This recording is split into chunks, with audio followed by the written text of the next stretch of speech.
1 year ago, I traveled to the United Nations Human Rights Council in Geneva. On that occasion, I outlined the U.S. priorities for advancing human rights, and I declared our intent to remain a part of the Human Rights Council if essential reforms were achieved.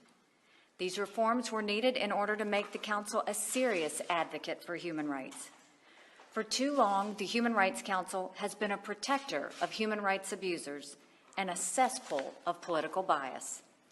Regrettably, it is now clear that our call for reform was not heeded.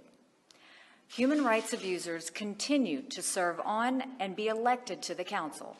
The world's most inhumane regimes continue to escape scrutiny, and the Council continues politicizing and scapegoating of countries with positive human rights records in an attempt to distract from the abusers in their ranks.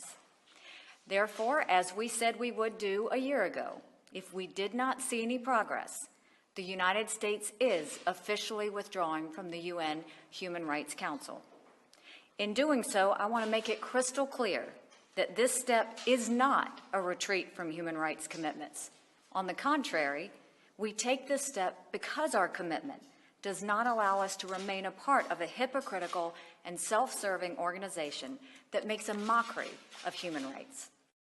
Another of our goals was to stop the Council from protecting the world's worst human rights abusers.